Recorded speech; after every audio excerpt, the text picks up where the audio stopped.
Olá, sou o professor Fábio Carneiro, mestre em Sistemas de Computação. Nesse vídeo eu apresentarei para vocês o conceito de processo e como eles surgiram. Tá? Depois veremos uma pequena prática no Linux sobre criação de subprocessos. O que vem a ser um processo? Formalmente, um processo é um programa em execução, seu estado de hardware, ou seja, conjunto de registradores e demais elementos da UCP, e mais o seu espaço de endereçamento, que comporta a parte de software do processo. Mas o que é um processo? Não é somente um programa em execução. Imagina o seguinte, pegamos o mesmo programa e instanciamos ele duas vezes, abrimos duas janelas desse programa. Serão, no computador, duas entidades ativas que serão diferentes, oriundas do mesmo programa.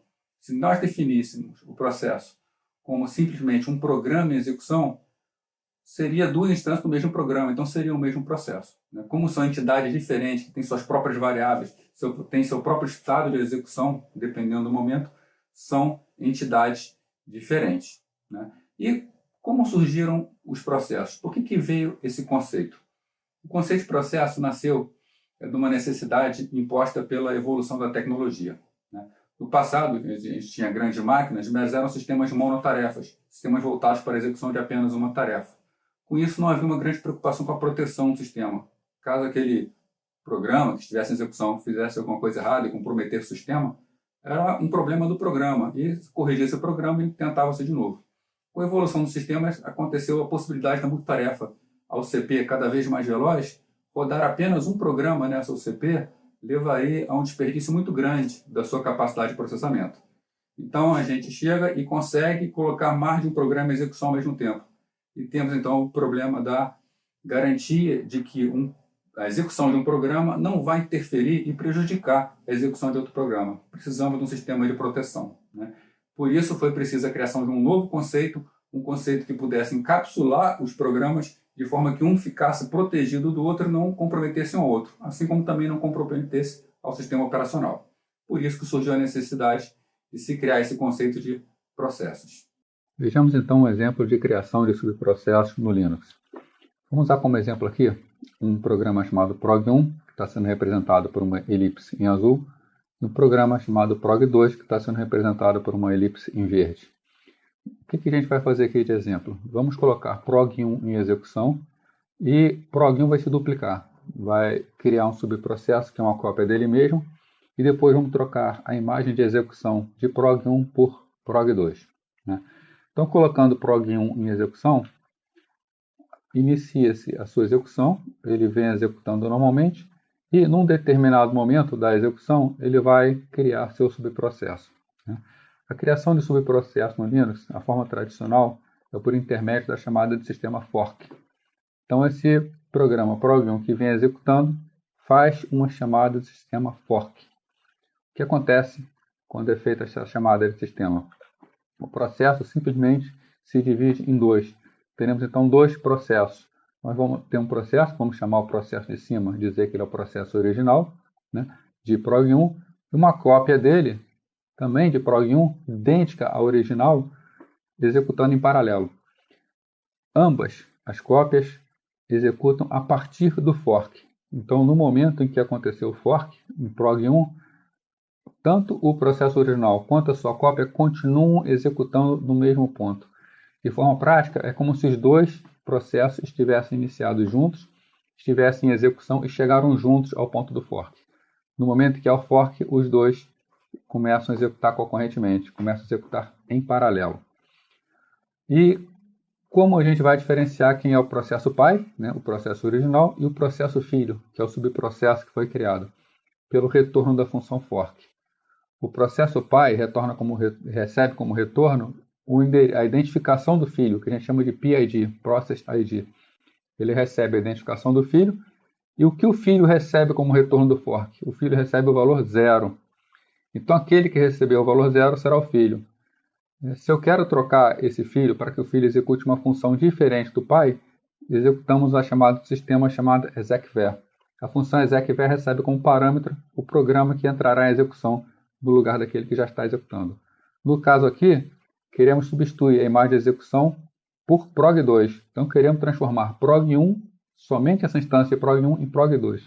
Então, no processo filho, fazemos uma chamada de sistema execver, passamos como parâmetro prog2, que é o nome do programa que deve entrar em execução, e será trocada a sua imagem de execução, né? Então, prog1 é essa instância de prog1 que estava executando, transforma-se em prog2 e a sua execução vem lá desde o início do programa. Bom, vamos então ver aqui um exemplo com 2 programinhas que foram criados para mostrar como é esse funcionamento.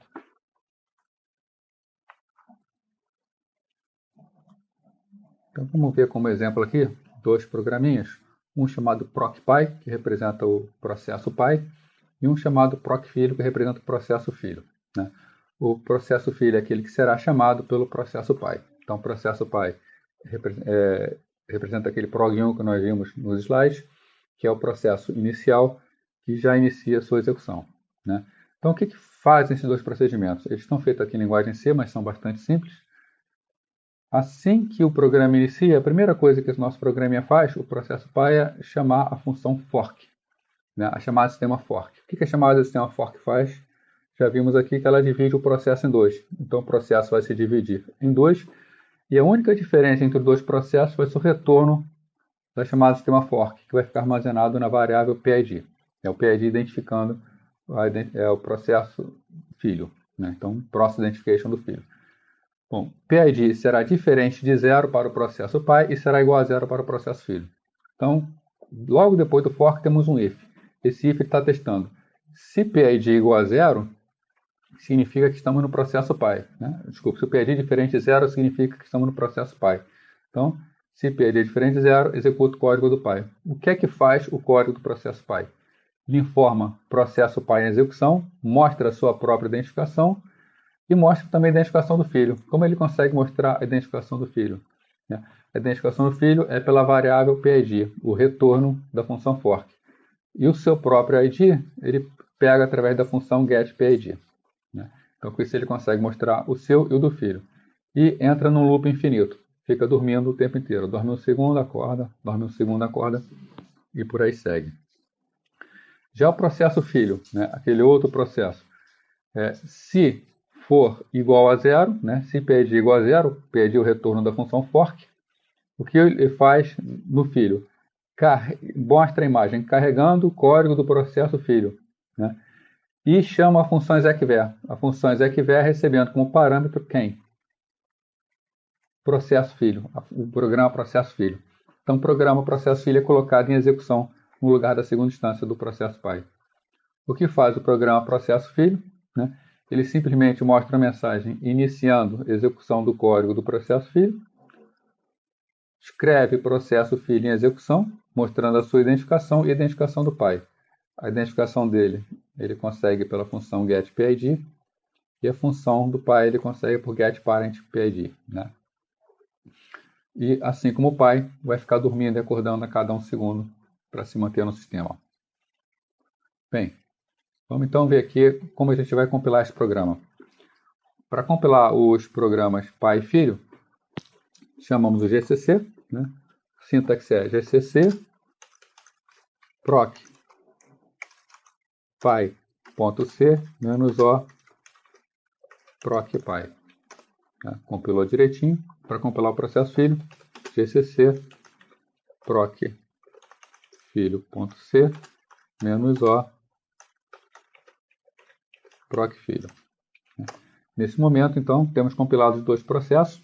O que fazemos? Colocamos o processo pai em execução. Para colocar em execução, ponto barra procpy. O próprio procpy chamará o filho. Então, assim como vimos no exemplo do programa, o que faz o processo pai? O processo pai, quando entra em execução, ele escreve processo pai execução e mostra a identificação dele e do filho. Então, nós temos aqui processo pai execução, PID do processo pai 3844. E ele informa que o PID do processo filho 3845. Já o processo filho, né, vai entrar em execução quando a outra instância do processo pai mostrar a mensagem, carregando o código do processo filho. É a mensagem que aparece aqui, carregando o código do processo filho. Né? Logo após essa mensagem, ele vai chamar execver e vai colocar em execução quem? Processo filho. Né? Então, vai entrar em execução processo filho. A primeira coisa que o processo filho faz é mostrar a sua mensagem, que aparece aqui. e mostrar a sua identificação e a identificação do pai, né? Então, processo filho execução, a identificação do filho 3.845, a identificação do pai 3.844. Podemos ver aqui, pai 3.844, pai 3.844, filho 3.845, filho 3.845. Né? Para que a gente possa confirmar, a gente pode usar o comando PS, que vocês devem ter estudado no material. Com o comando PS, nós passamos ao PS o parâmetro menos AF. Né? Passando o parâmetro menos AF, vemos aqui processo pai com PID, né? Linha PID 3.844, confirmando que o pai mostrou lá embaixo. Né? E o processo filho, por que aparece proc pai? Né? Quem está em execução é proc filho, mas proc filho substituiu a imagem de proc pai. Quem entrou em execução inicialmente foi proc pai. Então, para o sistema, vale quem iniciou. Né? Mas podemos ver que, embora esteja indicando aqui proc pai, o ID dele, o PID, é 3.845. Então, PID do filho 3.845. Né? E na coluna PPID, que diz que é o ID do pai, temos aqui que o filho tem ID 3.845 e diz que o pai é o 3.844, conforme vemos aqui. Né? Outra forma de ver isso é chamando esse mesmo comando, PF, só que sem o menos na frente, PSAF. Ele vai mostrar em formato de árvore e mostra o pai 3.844, processo pai, e derivando dele, um processo filho com ID 3.845. Né? Então, através desses exemplos, nós podemos ver como é a criação de subprocesso no Linux e como trocamos a imagem de execução de um processo de um programa por outro. Né? Então, espero que com esse vídeo você tenha compreendido o relacionamento entre processo pai e processo filho e também como fazer a troca de imagem do programa execução. Bons estudos e até a próxima oportunidade.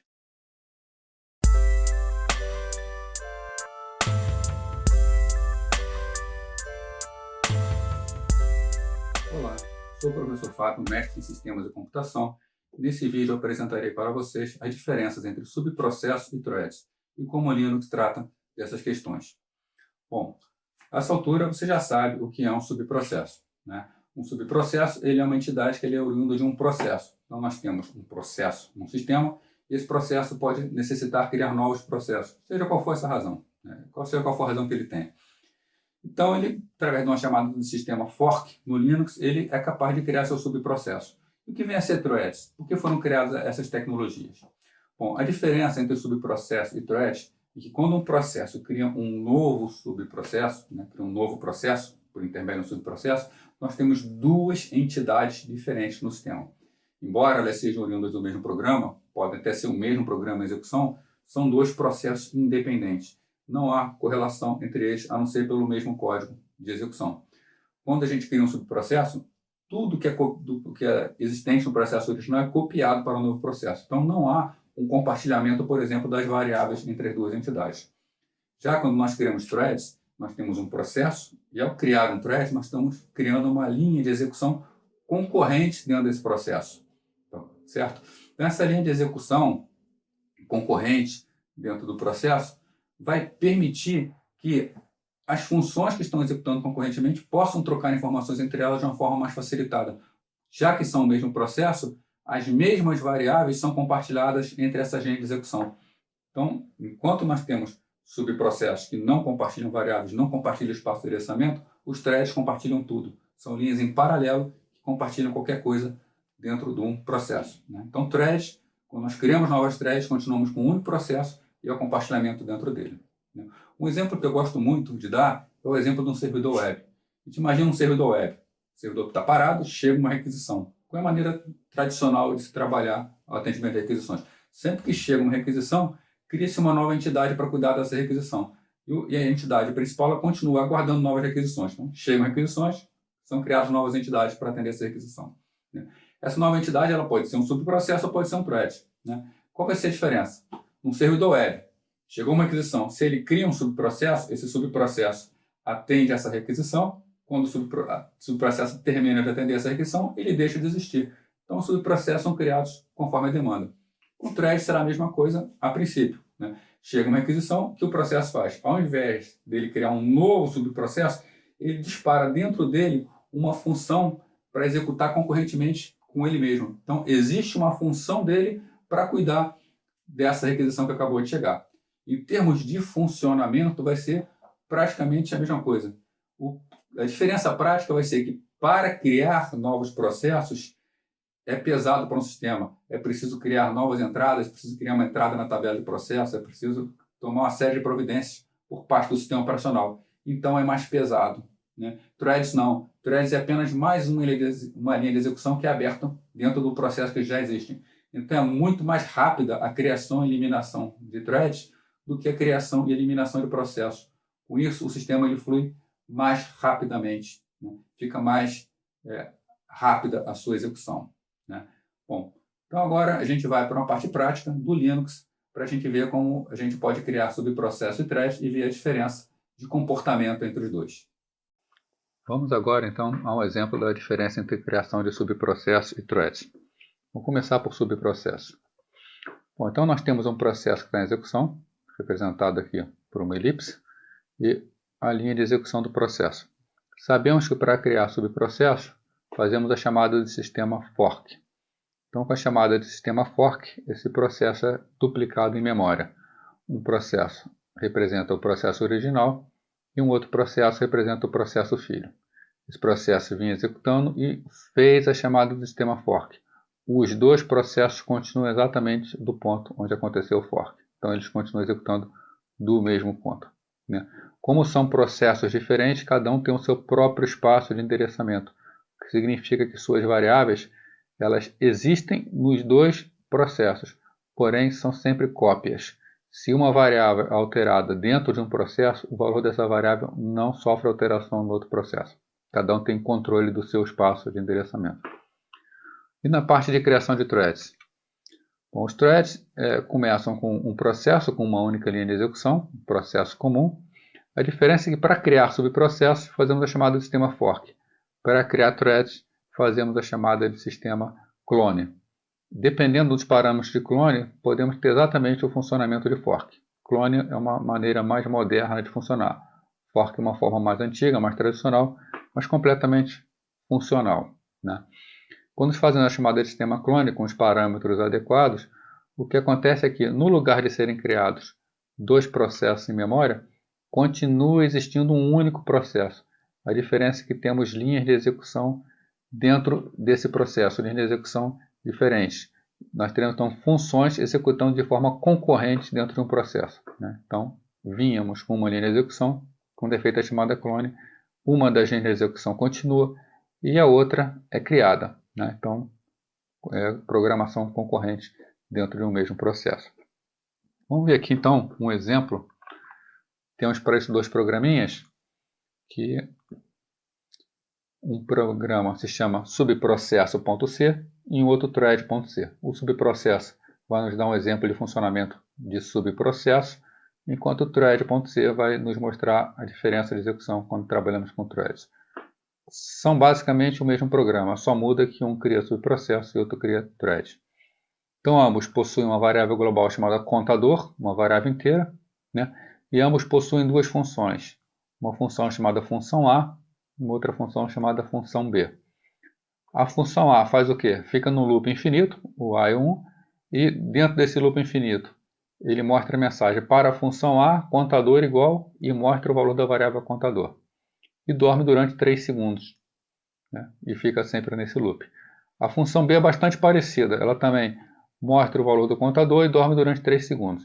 A diferença é que a função B incrementa o valor da variável contador. A cada vez que há uma interação desse loop, o valor de contador é aumentado em 1, né? Então a função A não muda o valor da variável contador e a função B muda o valor da variável contador. Como nós estamos trabalhando com subprocessos, o esperado é que cada função vai estar executando num processo diferente. Portanto, se B alterar o valor da variável, esse valor não pode alterar para a função A, né? Dentro da função principal, que é a main, chamamos a função fork, né? Se PID igual a 0, um dos processos chama a função A e o outro processo chama a função B. Com isso, teremos as duas funções executando concorrentemente, cada uma num processo diferente. E o programinha thread.c. O thread.c muito parecido, também tem uma variável global chamada contador. Também tem a função A, que só mostra o valor do contador e dorme por 3 segundos, no loop infinito. Também tem a função B, que incrementa o valor do contador, mostra o valor da variável contador, depois dorme por 3 segundos. E a função main, é que a diferença vai estar nela, é que no subprocesso é feito um fork, voltando lá no subprocesso, é feito um fork para criar subprocessos. Aqui na função thread, no programinha thread, é chamada função clone. Função clone colocando a função A em execução, função clone colocando a função B em execução. Então essas funções, em vez de executarem em processos diferentes, vão executar como threads concorrentes dentro do mesmo processo. Como estão dentro do mesmo processo, o comportamento esperado é que, quando B altere o valor da variável contador, esse valor também seja alterado para a função A. Então vamos colocar esses programas em execução. Primeiro passo, a compilação. Para compilar eles, de forma bastante simples, gcc subprocesso.c -o subprocesso. Então compilou sem problemas. Para compilar o thread, gcc thread.c -o thread. Também compilamos sem problema. Então o esperado no subprocesso é que a variável, ao ser alterada por uma função, não seja alterada dentro da outra. Vamos testar com subprocesso, /subprocesso. Vemos aqui o funcionamento. Para a função B, contador igual a 2, para a função A, contador igual a 0. Então podemos ver que conforme o programa está executando, conforme os processos estão correndo, a função B está mudando o valor da variável contador, mas essa variável contador não muda para a função A. A função A continua com o valor do contador igual a 0. Se fizermos esse mesmo teste para a função thread, .thread, vamos ver que, embora somente a função B esteja incrementando, função B incrementando o contador, o valor da variável muda tanto para a função A quanto para a função B. A não está mudando o valor, somente B está mudando, porém está sendo mudado também para A. Por que isso? Porque os threads compartilham o espaço de endereçamento. Então tudo que é alterado, todas as variáveis que são alteradas, essas variáveis globais, todas as variáveis globais que são alteradas dentro do espaço de endereçamento do processo, é alterado automaticamente para todos os threads.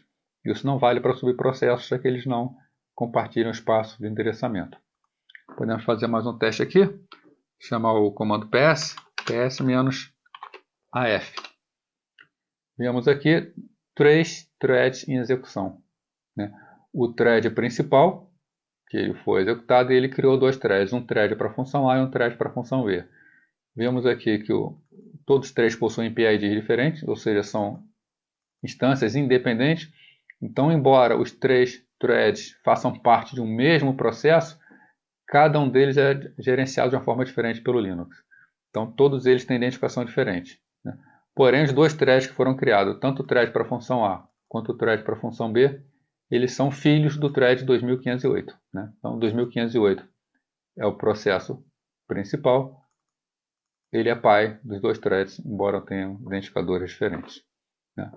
Bom, então espero que com esse vídeo você tenha percebido a diferença entre utilizar subprocesso e thread e tenha condições de escolher a melhor opção para um sistema em particular que vocês estiverem desenvolvendo. Bons estudos e até a próxima oportunidade.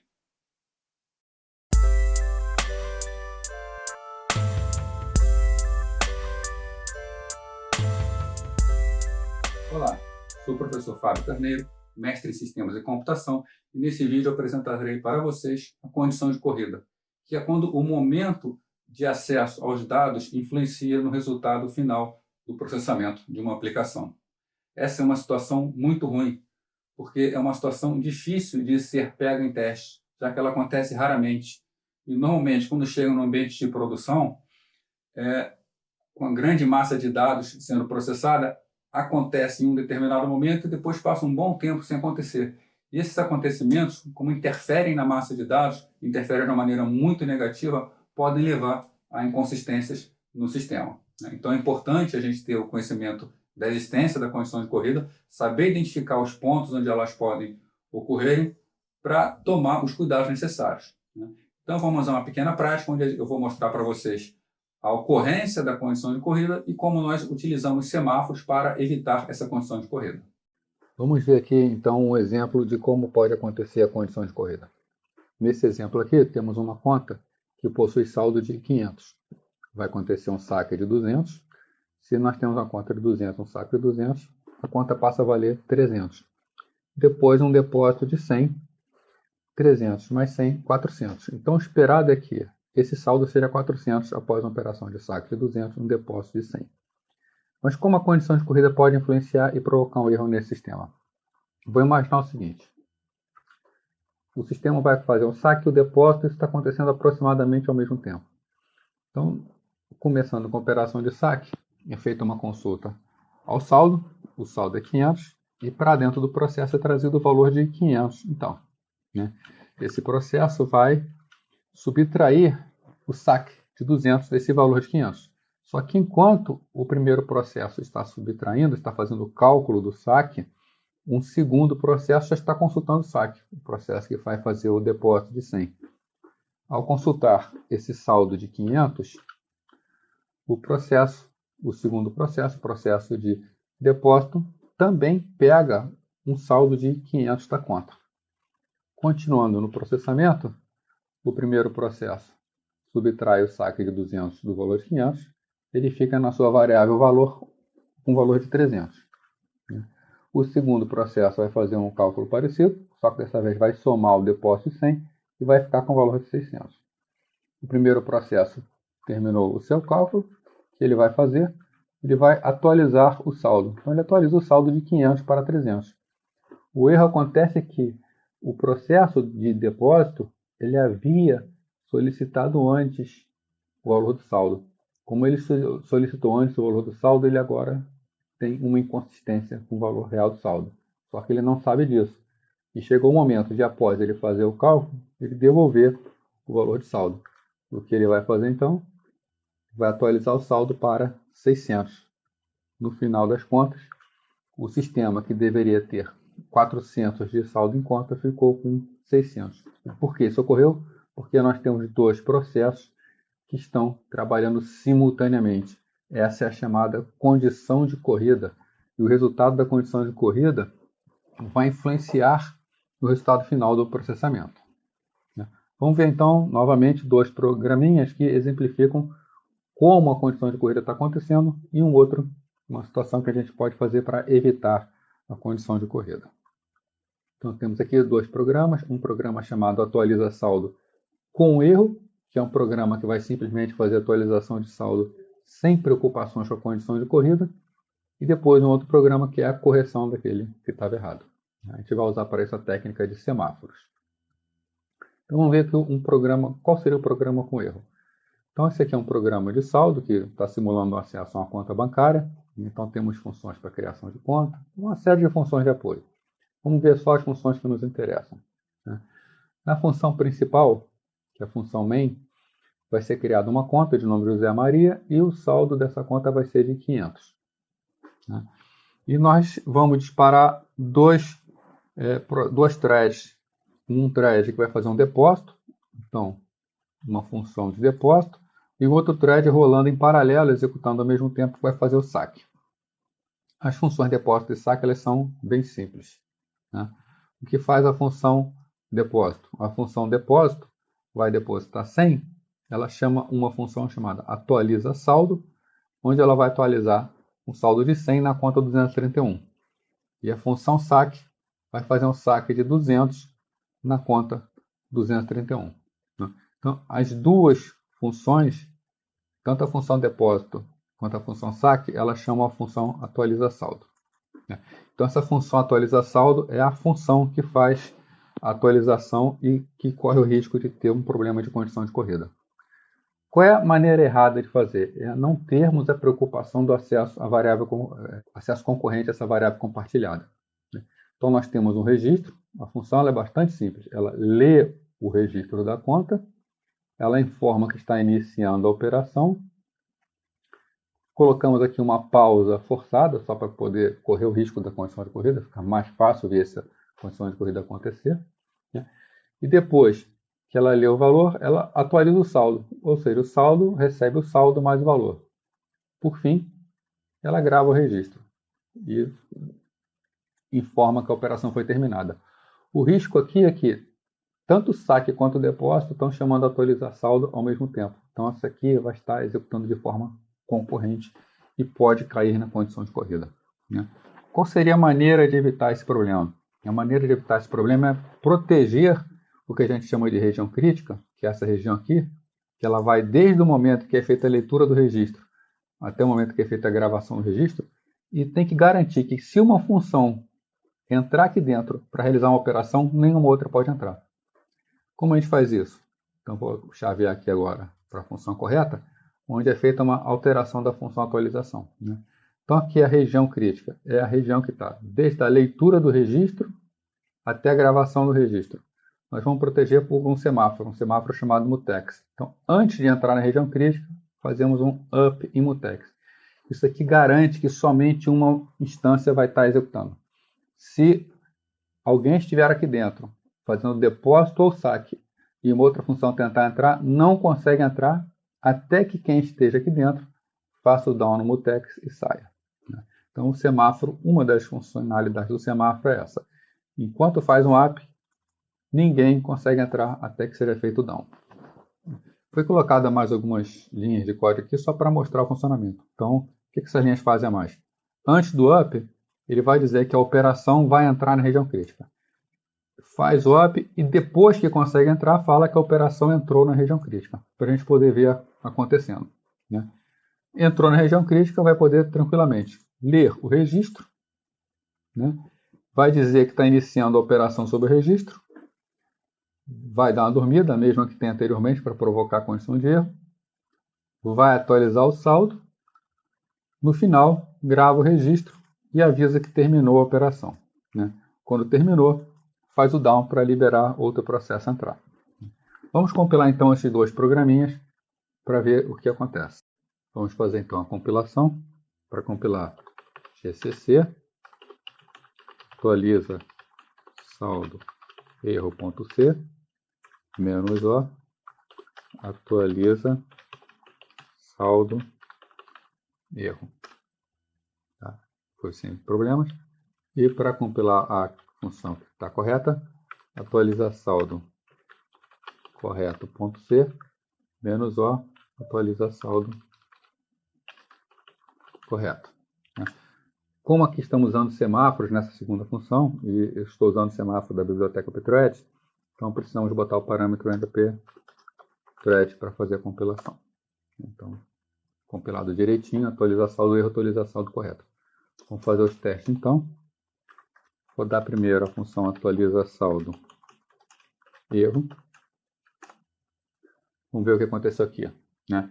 Saldo antes operações, ele informa a conta de José Maria possui R$500. Iniciando a operação menos 200. O saldo atual para a operação de menos 200, do saque, é de 500. Vemos aqui que entrou na região crítica o segundo thread. Enquanto ainda está realizando a operação de saque de 200, inicia a operação de depósito de 100, ainda havendo saldo com 500, aquela condição que a gente viu nos slides. Por fim, terminada a operação de saque de 200, quanto ficou o saldo? 300. Só que quando termina a operação de depósito de 100, o saldo errado de 600, devido à operação de depósito ter lido o valor do saldo antes de ter sido concluído o saque. No final, a informação que dá, a conta de José Maria possui 600. O José Maria fica feliz com o erro do sistema. E agora, rodando o sistema com a proteção de semáforos. Então, atualiza saldo correto. Ao executar, o que está acontecendo aqui? Saldo antes das operações, a conta de José Maria possui 500. Operação de 200 vai entrar na região crítica, então ele está informando que vai entrar na região crítica. A operação de saque entrou na região crítica. Está iniciando a operação de saque com saldo de 500. Aí nós vemos aqui a operação de 100 tentando entrar também na região crítica. Então, operação de 100 vai entrar na região crítica. Só que a região crítica ela está protegida por semáforos, né? Quando a operação de depósito tentar fazer o AP, não vai conseguir, porque já tem uma função lá dentro. Então ela fica travada e não consegue entrar, só quando a outra sair. Como ela não consegue entrar, consegue-se terminar a operação de saque, o saldo atual fica 300, a operação de saque sai da região crítica, quando ela sai, libera a região crítica para a entrada da operação de 100.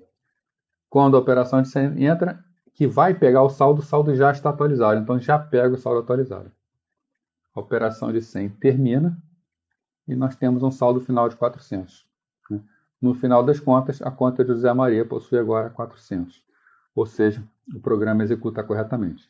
Então, quando temos o problema da região crítica, melhor dizendo, quando temos o problema da condição de corrida, temos que proteger a região crítica com semáforos fazendo up e down, para garantir que não vai ter acesso concorrente às variáveis compartilhadas, né? Então, nesse vídeo, a gente viu aqui um exemplo de como a condição de corrida pode afetar a consistência dos dados de um sistema, né? Então, por isso, todos os cuidados devem ser tomados para evitar a ocorrência dessa condição de corrida. A gente viu também como os semáforos podem ser utilizados para resolver esse problema, né? Então, desejo a vocês bons estudos e até a próxima.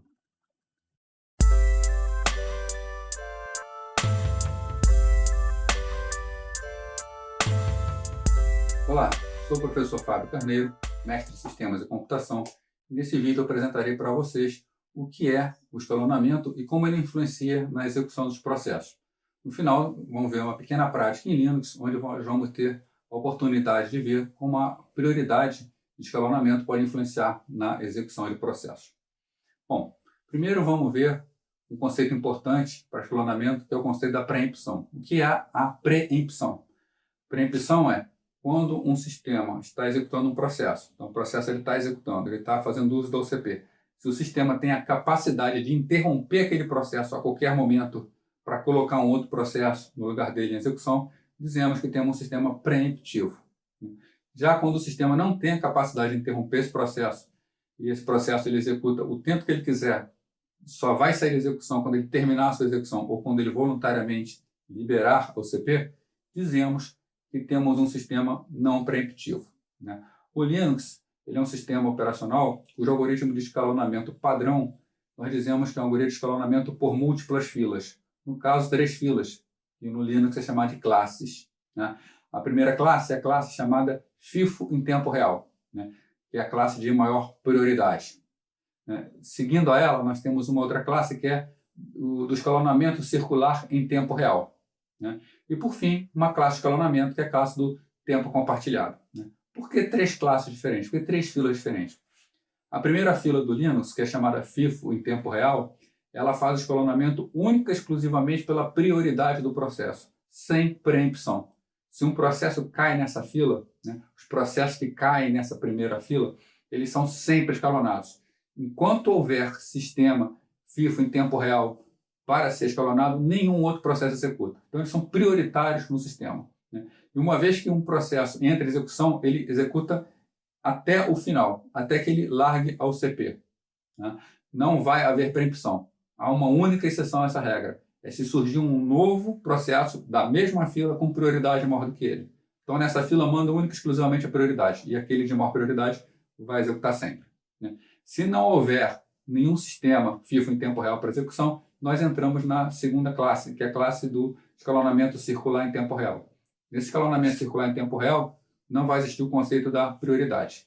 Cada processo vai ter um tempo de execução, que a gente chama de quantum, e é um escalonamento preemptivo. O sistema operacional dá ao processo esse quantum, esse tempo para ele executar, ele executa durante esse tempo. Acabou o quantum, o sistema operacional interrompe esse processo que está executando para colocar outro em execução no lugar dele, né? E vai ficar sempre circulando entre esses processos, né? Então, das 3 classes, sempre executa processo da primeira classe, que é o FIFO em tempo real. Se não houver nenhum processo do FIFO em tempo real, vão ser escalonados processos do escalonamento circular, né? E se não houver nenhum processo, nem de escalonamento circular, nem do FIFO em tempo real, aí sim nós entramos na terceira classe, que é a classe do tempo compartilhado.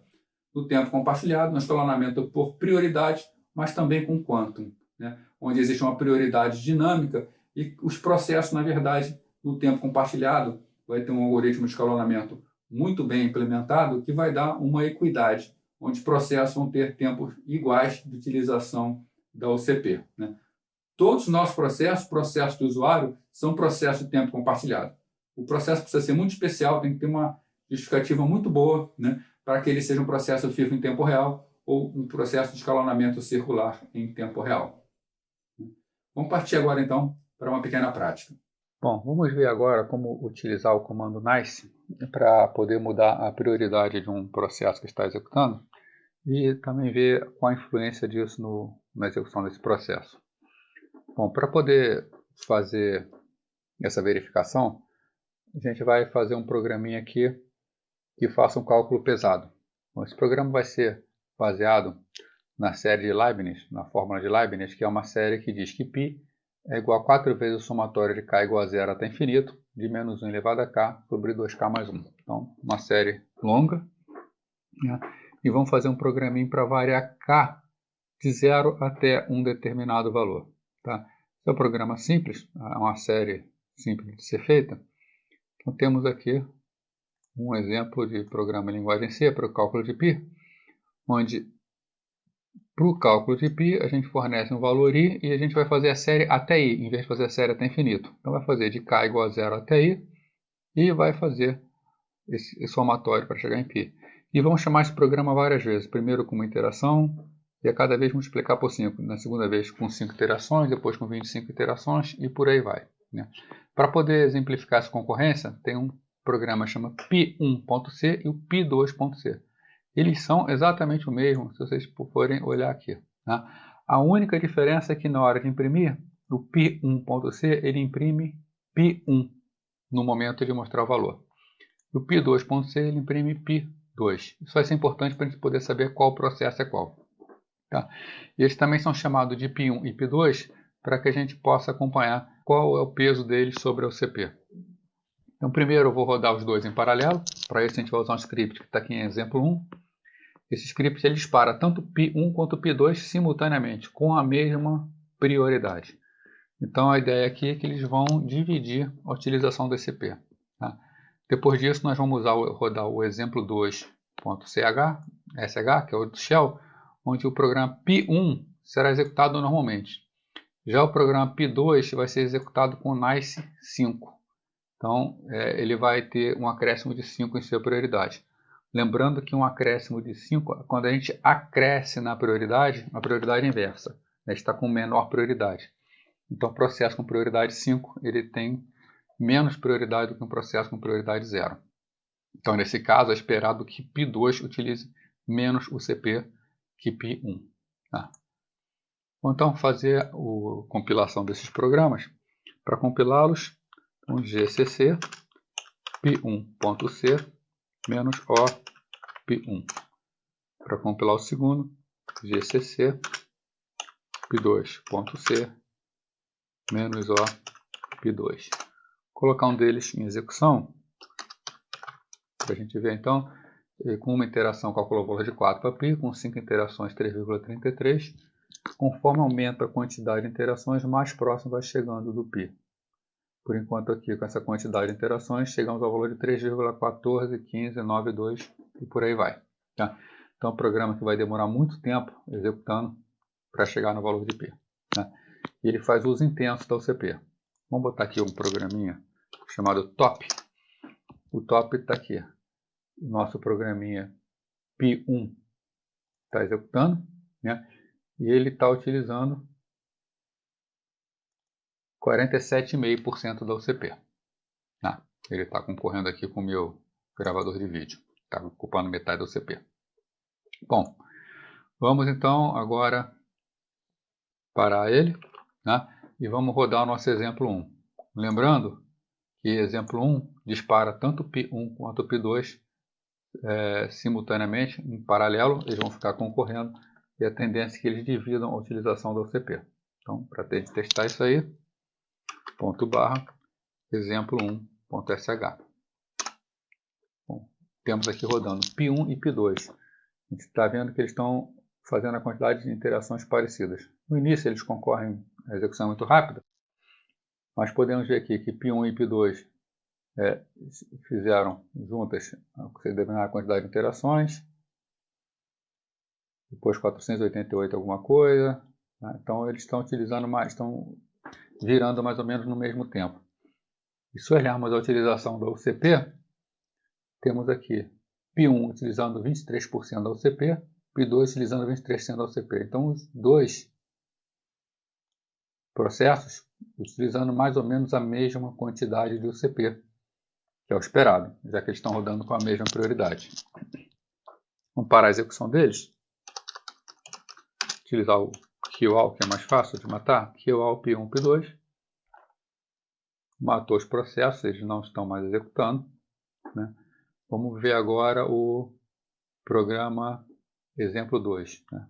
Lembrando que o exemplo 2 vai disparar o P2 com NICE 5. NICE 5, P2 terá menos prioridade que P1. Então a tendência é que ele utilize menos a UCP do que P1. Rodando aqui o exemplo 2.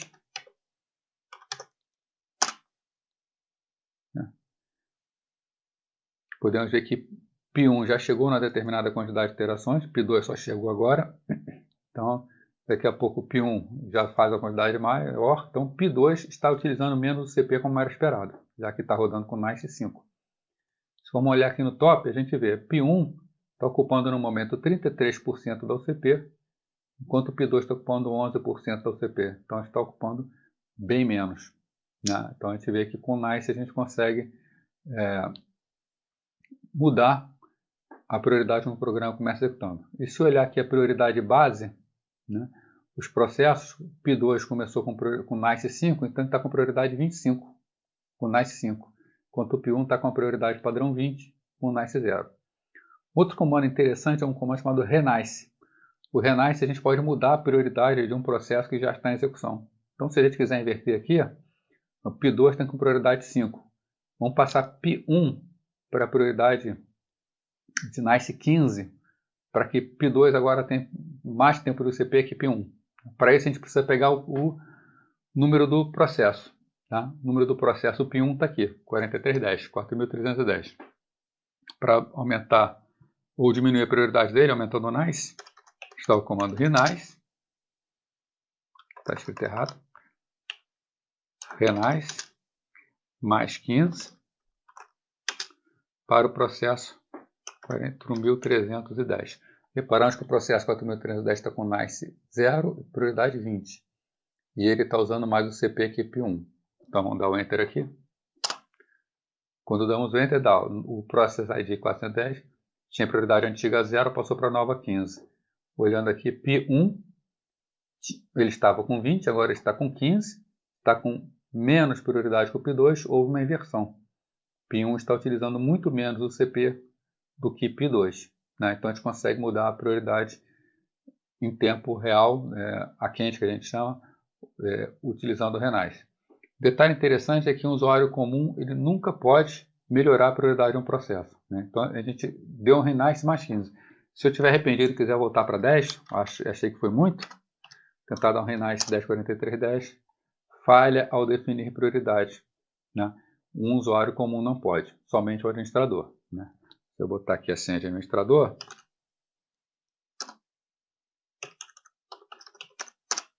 agora estou rodando como usuário root. Como usuário root eu já posso subir um pouco a prioridade dele. Se eu der um mais 10, né? O novo passou para a prioridade 15, estava a prioridade 15 e passou para 10. Então o P1 volta a uma prioridade 10. Né? Então lembrando, o usuário root, que é o administrador, pode mudar a prioridade de qualquer processo, desde de menos 20 até mais 19. Né? O usuário comum só pode diminuir a prioridade, ou seja, aumentar o NICE. Né? Bom, eu espero que esse vídeo tenha sido útil para vocês, para que vocês possam ver como mudar a prioridade de um processo, tanto no seu início quanto na execução.